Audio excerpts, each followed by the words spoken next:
जय गुरुदेव। और दोस्तों, मेरे चैनल सिद्ध सावर मंत्र में आपका एक बार फिर से हार्दिक स्वागत है।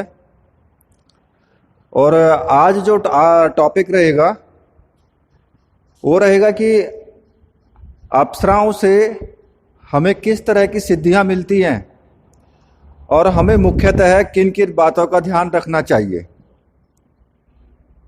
तो वीडियो शुरू करने से पहले मैं आपसे रिक्वेस्ट करूंगा कि जो भी मेरे चैनल पर नए व्यूवर्स हैं वो चैनल को सब्सक्राइब कर लें और साथ में ही बेल के बटन को भी प्रेस कर दें, ताकि जो भी मैं लेटेस्ट वीडियो डालूं उसका नोटिफिकेशन उनको तुरंत मिल जाए और वो उस वीडियो को देख पाएं। और देखिए, कुछ व्यूवर्स का मेरे पास कमेंट आता रहता है कि गुरुजी नारायण की साधना दीजिए या विष्णु भगवान की साधना दीजिए या फिर साबर मंत्रों की साधना दीजिए। तो मैं उनको कहना चाहता हूं कि वो ना, जब चैनल को उन्होंने सब्सक्राइब किया है तो बेल के बटन को ऑल पे करके प्रेस कर लें, ताकि या फिर मेरे चैनल को ओपन करके और वहां वीडियो पर क्लिक करेंगे और वहां से आपको सारी वीडियो जो मैंने डाली हुई हैं वो वीडियो आपको नजर आ जाएंगी।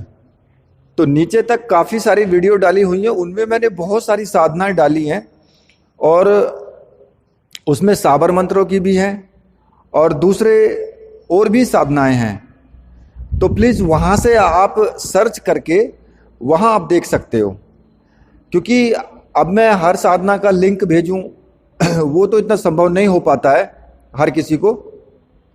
तो आप वहाँ से पूरा देख सकते हैं। और देखिए, वीडियो जिनको अच्छी लगती है वो प्लीज़ वीडियो को लाइक ज़रूर करें और कमेंट करें कि अगर आपको कुछ पूछना है तो उसके बारे में आप कमेंट भी कर सकते हैं।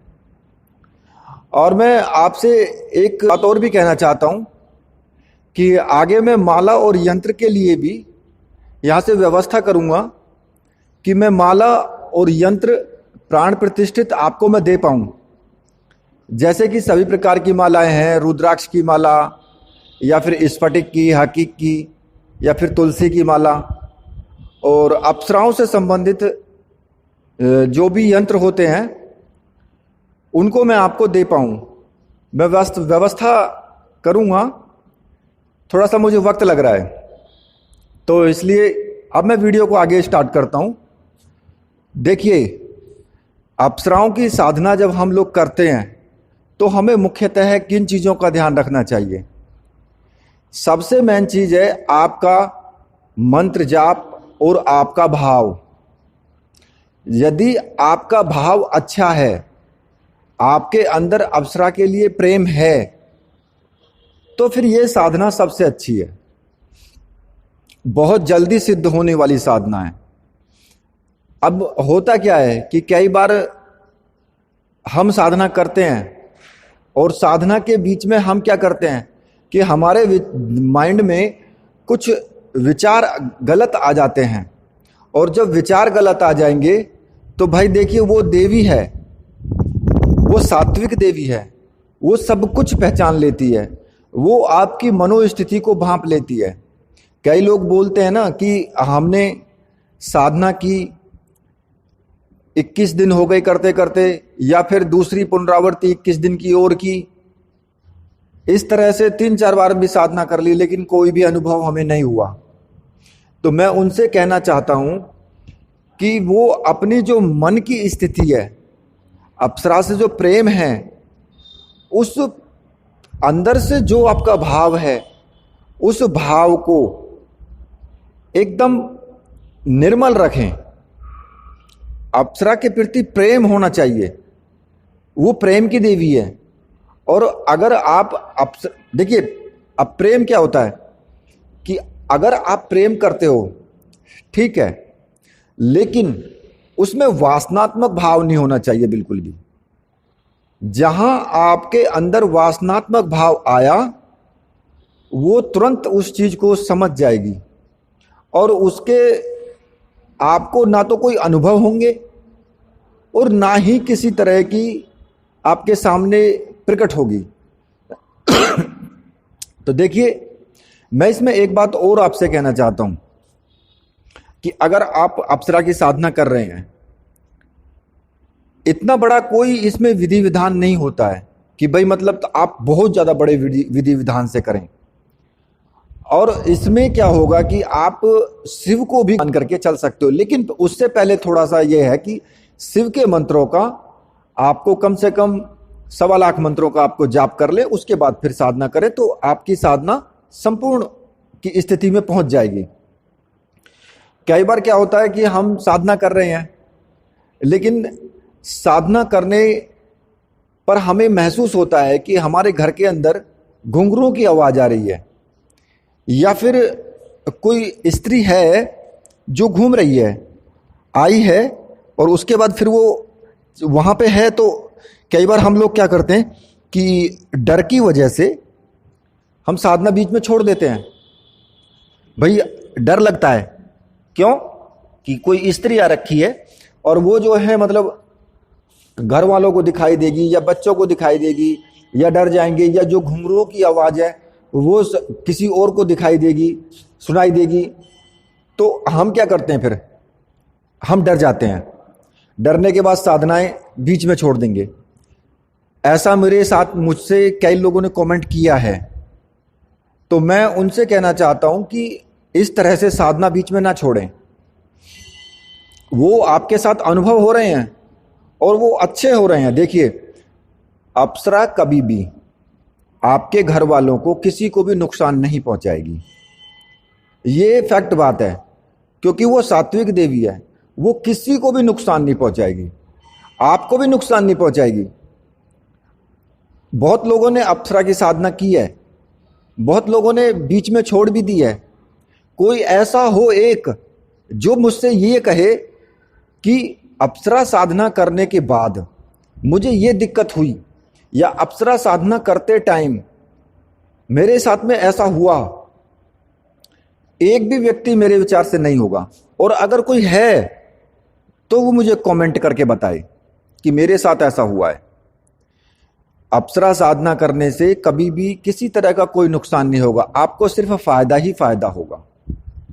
हाँ, यक्षिणी साधना करने से हो सकता है, लेकिन अप्सरा की साधना करने से नहीं होगा। कई बार लोग क्या करते हैं कि अब जैसे हमें कुछ अनुभव हुआ और हमने बीच में ही साधना छोड़ दी, तो ऐसा नहीं करना है, क्योंकि वो सिर्फ अनुभव आपको होगा, ना कि आपके जो दूसरे हैं उनको होगा। और कई बार हो भी जाता है उनको भी, कई बार उनको भी हो जाता है ऐसा अनुभव। तो या तो एक उसमें एक चीज करें आप कि कोई ऐसी जगह आप तलाश करें जहां पे आप उस साधना को कर सकते हैं। घर से बाहर भी हो सकता है आपका कोई कमरा, किसी के जैसे गेस्ट रूम होते हैं, या फिर और होते हैं किसी के पास में, या फिर कहीं पे किसी का जैसे ऑफिस होता है, वहां पे कोई कमरा है तो वहां भी कर सकते हो। आप घर पे ना करके वहां करिए, तो उसमें भी कोई प्रॉब्लम नहीं है। और देखिए, देवी तुरंत समझ जाएगी अगर आपके अंदर, मन के अंदर विश्वास की कमी है। विश्वास बहुत ज्यादा होना चाहिए, अंदर से जो प्रेम है वो भी काफी होना चाहिए, नहीं तो फिर आप ना उस चीज को समझ ही नहीं पाएंगे और वो आपके सामने भी नहीं आ पाएगी। दूसरी बात, इनसे सिद्धियां आपको किस तरह की मिलती हैं। देखिए, आकर्षण सम्मोहन की सिद्धि आपको तुरंत मिल जाती है। आपको अगर साधना प्रत्यक्ष भी नहीं हुई है, अप्रत्यक्ष है, तब भी आपके आकर्षण और सम्मोहन की सिद्धि तो आपको मिल ही जाएगी। क्यों? क्योंकि जब आप साधना करते हैं तो देवी को इस चीज की आवश्यकता नहीं होती है कि वो मतलब आपका जो तपोबल ठीक है वो बढ़ा हुआ है या घटा हुआ है, उससे कोई मतलब नहीं है उसको। लेकिन वो क्या करती है कि वो आपके अंदर ऐसी दिव्य दृष्टि डाल भी देती है कि जिससे कि आप जो है मतलब उसको देख पाएं। और सम्मोहन जब आप उनकी साधना करोगे तो आपके शरीर के अंदर जो मंत्रों का प्रभाव है उसके द्वारा उनकी शक्ति, जैसे कि मान लिया हम किसी मंत्र का जाप करते हैं तो वो उस देवता से मंत्र टकराता है और वापस फिर हमारे शरीर पर आकर के टकराएगा। तो उस जब वो देवता से टकराएगा तो फिर वो वहां से कुछ शक्ति लेकर के आता है और वो हमारे शरीर के अंदर समाहित हो जाती है। तो आप, और वो सम्मोहन की देवियां हैं, वो मोहन की देवियां हैं, क्योंकि उनके अंदर जो उनका रूप है, यौवन है, वो चीज हमारे शरीर के अंदर आकर के समाहित हो जाती है। तो आकर्षण इसलिए हमारा बढ़ जाता है। अब आकर्षण तो अगर मान लिया, कई बार क्या होता है कि ये ना, जब अप्रत्यक्ष सिद्धि भी होती है तो वो आकर्षण इतना बढ़ जाता है कि लोग आपकी तरफ देखेंगे और आपकी तरफ जो है मतलब वो सम्मोहित होंगे। तो उस स्थिति में ये आपके अंदर गुण आ जाता है। और अगर मान लिया देवी प्रत्यक्ष रूप से सिद्ध हो जाती है, कई बार क्या होता है कि आपको सिर्फ आवाज आएगी, आपको प्रत्यक्ष दिखाई नहीं देगी, लेकिन आवाज आएगी। तो उस स्थिति में भी आप उनसे अपनी मनोकामना बोल सकते हैं कि देखिए मैं आपसे ये मनोकामना रखता हूं, तो आप मेरा ये काम करिए। लेकिन आप कभी भी उनसे गलत काम नहीं करवाइएगा। जैसे कि जाइए किसी को बीमार कर दीजिए या फिर कोई और, तो ऐसे काम ना तो वो देवियां करेंगी, क्योंकि वो सात्विक देवी हैं, वो ऐसे कार्य नहीं करती हैं। हाँ, कैसे कार्य कर सकती हैं? जैसे मान लिया कि आप किसी के मतलब घर में पति पत्नी में अनबन है, तो आप ये करवा सकते हैं कि आप उन दोनों का मतलब कि प्रेम हो जाए, जिससे कि वो परिवार जो है वो एक तरह से टूटने से बच जाए। तो ये एक धार्मिक काम है। देखिए, किसी के घर परिवार का अगर टूटता हुआ अगर बस जाता है तो वो एक परोपकार का काम है, पुण्य का काम है। तो आप उस तरह के कार्य उनसे करवाइए। अब ये तो है नहीं कि आपको एक सिद्धि मिल गई तो आपने बोल दिया कि जो उसको बीमार कर दो। भाई ये सब चीजें जो हैं, ये भूत प्रेत जिन्न ये सब करते हैं इन चीजों को, और जिनका जो ऐसे कार्य करते हैं उनको फल भी उनका वैसा ही मिलता है। मान लिया आप उनसे गलत काम करवाएंगे तो भाई गलत के साथ भी होगा एक ना एक दिन। तो इस तरीके से आप उनसे ये कार्य करवा सकते हैं। दूसरा कि आप उनसे ज्ञान ले सकते हैं।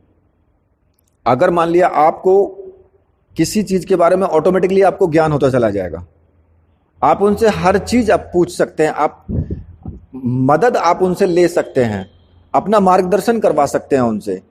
और दूसरी बात कि अगर आपके काम कुछ नहीं बनते हैं तो आपके वो काम भी बनने लगेंगे। मान लिया आप कहीं पे जा रहे हैं, आपका मुकदमा चल रहा है, तो फिर आप क्या करेंगे? देवी से कहेंगे, प्रार्थना करेंगे कि देवी मेरा ये मुकदमा चल रहा है, इसमें मुझे विजय मिल जानी चाहिए। तो वो काम आपका हो जाएगा, आपको ही आपकी तरफ ही मुकदमे का जो परिणाम आएगा वो आपकी तरफ आएगा। तो इस तरह के कार्य वो करती हैं। दूसरा, आप अगर काफी ज्यादा माइंड से बहुत ज्यादा परेशान हैं तो वो हर तरह से आपको खुश रखने का प्रयत्न करती हैं।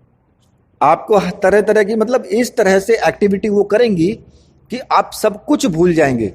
बिल्कुल एकदम आप ऐसे हो जाएंगे कि जैसे कि आपके अंदर कोई नीरसता थी नहीं। और जो अप्सरा का साधक होगा वो हमेशा प्रफुल्लित रहेगा। आवाज उसमें उसकी में एक खिंचाव होगा, उसकी आवाज जो होगी उसमें भी एक खिंचाव होगा कि वो व्यक्ति को अपनी तरफ सम्मोहित कर सके, खींच सके। चाहे 500 लोगों की सभा बैठी हो, वो 500 लोगों की सभा में भी जब बोलेगा ना तो हर व्यक्ति उसकी तरफ आकर्षित होगा। ये सबसे मेन गुण उसके अंदर आ जाता है। और दूसरा कि वो आपके साथ में हर तरह का आपको प्रेम देगी। अब देखिए, ये तो है नहीं कि आपने साधना शुरू की और साधना शुरू करने से पहले ही आपने जो है मन में विचार रख लिया कि अप्सरा साधना तो होती ही संभोग के लिए है। तो भैया ये बिल्कुल एकदम निराधार बात है। वो प्रेम की देवी है, ये बात सही है, वो सुंदरता में उससे ऊपर कोई भी नहीं है, ये बात भी सही है। वो आपके साथ प्रेम करेगी, आपके साथ हास्य विनोद करेगी, आपको छेड़ेगी भी, लेकिन आप उसकी इच्छा के अनुरूप विरुद्ध कोई कार्य नहीं कर सकते। अगर आप सोचो कि आपके अंदर, आप साधना करने से पहले ही आपके अंदर वो चीज है, पहले सोच के बैठे हो, तो साधना कभी भी संपूर्ण हो ही नहीं सकती। और इसीलिए आज के युग में, इसीलिए ये साधना जो संपूर्ण नहीं होती है, प्रत्यक्षीकरण नहीं होता है इस साधना का। इसलिए लोग साधना करते हैं, कुछ तो बीच में छोड़ के भाग जाएंगे, मतलब कि वो ऐसा करेगी कि आप साधना पूर्ण ही ना कर पाओ, और किसी में उसके बिल्कुल भी अनुभव नहीं होंगे। तो अगर आप इस तरीके से करते हो तो फिर आपकी साधना संपूर्ण नहीं होगी। देखिए, कोई भी शक्ति है स्वयं वश में होना नहीं चाहती है, किसके वश में होना चाहेगी? जो व्यक्ति अंदर से पवित्र होगा उसके पास सब आना चाहेंगे। अगर व्यक्ति अंदर से, उसके अंदर कटुता भरी हुई है, विश्वास किसी के ऊपर नहीं है, उसको किसी तरह का पुण्य नहीं है उसका, तो फिर कैसे वो अपनाएगी उसको? बताओ, वो अपनाएगी ही नहीं। अब आप ही सोच लो कि अगर आप अच्छे इंसान हो या कोई दूसरा इंसान है, वो अच्छा इंसान है, वो सबका भला करता है, उसके अंदर एक गुण है कि वो परोपकार करता है, वो सबकी सुन भी लेता है, वो सब धार्मिक काम करता है। आप नहीं सोचोगे कि यार, आप 10 आदमी से कहोगे कि यार वो बढ़िया आदमी है, और आप खुद भी उसके पास बैठना पसंद करोगे, उससे दोस्ती करना चाहोगे, उसके साथ मेल मिलाप करना चाहोगे। लेकिन अगर कोई आदमी गलत है तो आप उसके पास भी नहीं फटकोगे, आप 10 लोगों से और कहोगे यार ये तो बहुत बुरा आदमी है, इसके अंदर जरा भी धार्मिक और किसी तरह का परोपकार है ही नहीं, पुण्य ये करता ही नहीं है, हमेशा सब उल्टे काम करता है और हमेशा सब लोगों की बुराई करता है, या फिर इसके अंदर धैर्य नाम की चीज ही नहीं है। तो फिर जब आप उसके पास जाओगे, नहीं जाओगे ना, आप उससे अलग हट जाओगे। तो वही चीज है, सब में वही चीज लागू होती है। अगर आपके अंदर पुण्य है, निर्मलता है, प्रेम है, तो फिर वो ऑटोमेटिक ये चाहेगी कि मैं इसके संपर्क में जाऊं, वो साधना को सिद्ध करवाने के आपको तरीके तुम्हारे दिमाग में डालती रहेगी कि ऐसे करो तब मैं सिद्ध होंगी, ऐसे करो तब मुझे तुम प्राप्त कर सकते हो। वो खुद आना चाहती है, खुद आपके चारों तरफ मंडराती रहती है कि मैं किसी तरह से इनके पास जाऊं, इनके सहचर्य में रहूं, क्योंकि ये अच्छे इंसान हैं। तो आप फिर ये नहीं कहोगे कि साधना पूर्ण नहीं हुई या मुझे अनुभव नहीं हुआ। अनुभव अपने आप होंगे, आपको साधना खुद पे खुद पूरी होती चली जाएगी, और वो तुम्हें कुछ नई नई साधनाएं भी समझाती हैं, उनमें भी मार्गदर्शन करती हैं, जो कि यहां पर ना कहीं पुस्तकों में लिखी हुई है, ना ही गुरु ने अपने शिष्य को समझाई है। वो साधनाओं के रहस्य और वो साधनाएं वो आपको बताएंगी, उनमें मार्गदर्शन आपका करेंगी, आपकी हर तरह से सहायता करेंगी। ये विशेष सिद्धि उसमें मिलती है साधना करने से अप्सरा की। और अगर आप कहीं पे साधना करते टाइम आपको कहीं पे कुछ संशय है, तो आप उनसे मार्गदर्शन लोगे तो वो आपको अच्छा मार्गदर्शन देंगी। और आपकी, क्योंकि देखिए वो देवियां हैं, वो सब कुछ जानती हैं, वो तुम्हें उठा करके कहते हैं कि फर्श से अर्श तक, मतलब कि आपको यहां से वहां तक ऊंचाई पे ऐसा पहुंचा देंगी कि लोग आपको देख करके ये कहेंगे कि ये व्यक्ति यार कमाल है, कि इसने ऐसा क्या किया। तो पहले जो गुरु हुआ करते थे वो क्या करते थे, वो सबसे पहले अप्सरा साधना ही करवाते थे अपने शिष्य को। अप्सरा साधना करवाने के इससे 2-3 आपको फायदे होते थे उनको। पहला कि उनके अंदर से साधना करते टाइम जो डर होता है, जो शक्ति सामने आती है या कोई भी व्यक्ति आपके सामने आता है तो वो डर उसके अंदर से निकल जाया करता था, क्योंकि वो सात्विक शक्ति थी होती है ये। और सात्विक शक्ति आपका कुछ अहित करती नहीं है, लेकिन आपको अनुभव हो जाता है कि शक्ति इस तरह से सामने प्रकट होती है या ऐसे आती है, तो आप वो चीज आपकी सिद्ध हो गई एक तरीके से, वहां से आपका डर निकल गया। दूसरा नंबर, शक्तियां कैसे प्रत्यक्ष होती हैं वो डर आपके अंदर से निकल गया। और सबसे मेन चीज क्या हुआ करती थी, सबसे मेन चीज हुआ करती थी कि आपके अंदर ब्रह्मचर्य व्रत का पालन, क्योंकि सबसे हार्ड, सबसे ज्यादा कठिन अगर ब्रह्मचर्य व्रत का पालन करना होता है तो वो अप्सरा साधना में ही होता है। क्योंकि आप अगर किसी भी देव की साधना करते हो, जैसे कि मान लिया शिव की करते हो या फिर देवी की करते हो, दुर्गा की करते हो, या फिर जो है मतलब भैरव की करते हो या हनुमान जी की करते हो, तो वहां नॉर्मल सी बात है आपके अंदर एक डर होगा। डर के कारण आप ब्रह्मचर्य व्रत का पालन करोगे।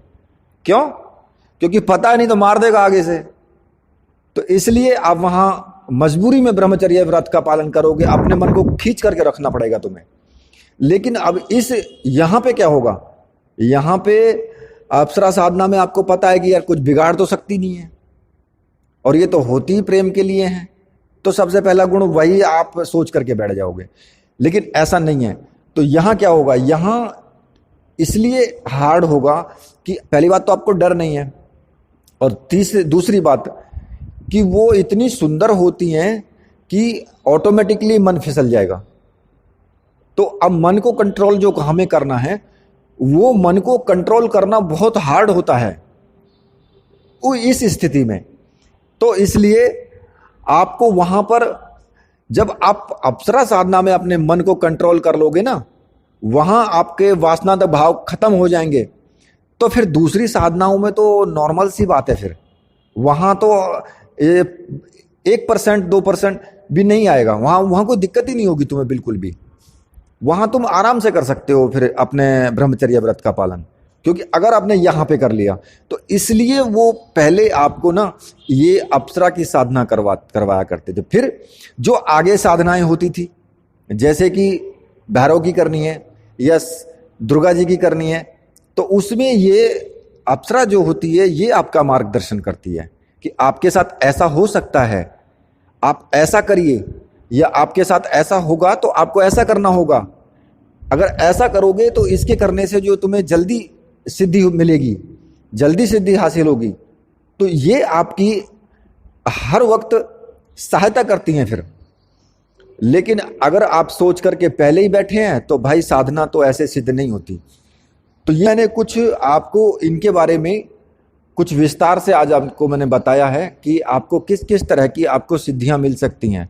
बहुत बड़े बड़े ऐसे रहस्य उद्घाटन होते हैं कि जो आप सोच भी नहीं सकते, वो सिद्धियां आपको मिल जाती हैं।